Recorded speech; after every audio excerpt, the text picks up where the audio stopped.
নব্বইয়ের গণ অভ্যুত্থান, রাজপথ তখনও তত্ত্ব স্লোগানে। দীর্ঘ ৯ বছরের স্বৈর শাসনের অবসান ঘটিয়ে সামরিক শাসক এইচ.এম. এরশাদ ক্ষমতা ছাড়তে বাধ্য হলেন। পতন হলো এক স্বৈরাচারের, আর শুরু হলো এক নতুন অধ্যায়ের। বাংলাদেশের ইতিহাসের এক যুগান্তকারী মোড় ১৯৯১ সালের ২৭শে ফেব্রুয়ারি অনুষ্ঠিত হল পঞ্চম জাতীয় সংসদ নির্বাচন। এটি কেবল একটি নির্বাচন ছিল না, এটি ছিল গণতন্ত্র পুনরুদ্ধারের প্রথম সাহসী পদক্ষেপ। প্রথমবারের মতো কোনো দলীয় সরকারের অধীনে নয়, বরং ভারপ্রাপ্ত রাষ্ট্রপতি শাহাবুদ্দিন আহমেদের নেতৃত্বে একটি নির্দলীয় নিরপেক্ষ অন্তর্বর্তীকালীন সরকারের অধীনে দেশ জুড়ে ভোট উৎসব চলল। পুরো বিশ্ব তাকিয়েছিল বাংলাদেশের দিকে। আন্তর্জাতিক পর্যবেক্ষক থেকে শুরু করে সাধারণ মানুষ, সবার মনে একটাই প্রশ্ন: কেমন হবে এই নির্বাচন? উত্তর মিলল ভোটারদের স্বতঃস্ফূর্ত উপস্থিতিতে।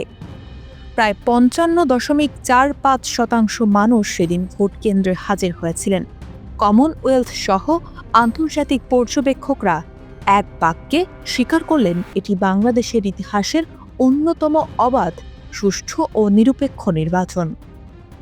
সবগুলো রাজনৈতিক দল এই নির্বাচনে অংশ নিয়েছিলেন। একদিকে খালেদা জিয়ার নেতৃত্বে বিএনপি, অন্যদিকে শেখ হাসিনার নেতৃত্বে আওয়ামী লীগ। লড়াইটা ছিল সমানে সমান, সাথে ছিল এরশাদের জাতীয় পার্টি এবং জামায়াতে ইসলামীও। ভোট গণনা শেষে দেখা গেল এক চমকপ্রদ ফলাফল। ৩০০টি আসনের মধ্যে খালেদা জিয়ার নেতৃত্বাধীন বিএনপি ১৪০টি আসন পেয়ে একক সংখ্যাগরিষ্ঠ দল হিসেবে আবির্ভূত হল। যদিও সরকার গঠনের জন্য প্রয়োজন ছিল ১৫১টি আসন।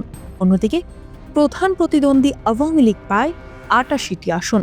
পতন হওয়া সত্ত্বেও জাতীয় পার্টি ৩৫টি আসন জিতে তাদের শক্তিমত্তার জানান দেয়, আর জামায়াত ইসলামী পায় ১৮টি আসন। সরকার গঠনের সমীকরণ মেলাতে বিএনপি হাত বাড়ায় জামায়াত ইসলামীর দিকে। তাদের সমর্থনে গঠিত হয় নতুন সরকার।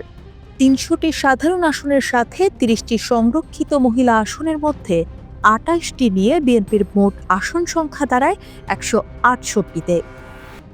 নির্বাচন পরবর্তী সময়ে সংসদ নেতা নির্বাচিত হন বেগম খালেদা জিয়া এবং বিরোধী দলীয় নেতা হিসেবে দায়িত্ব পালন করেন শেখ হাসিনা। শুরু হয় সংসদীয় রাজনীতির এক নতুন পথ চলা। ১৯৯১ সালের এই নির্বাচনটি কেন আজও এতটা গুরুত্বপূর্ণ? কারণ এটি প্রমাণ করেছিল যে নিরপেক্ষ তত্ত্বাবধায়ক সরকারের অধীনে বাংলাদেশের মানুষ একটি গ্রহণযোগ্য নির্বাচন উপহার দিতে পারে।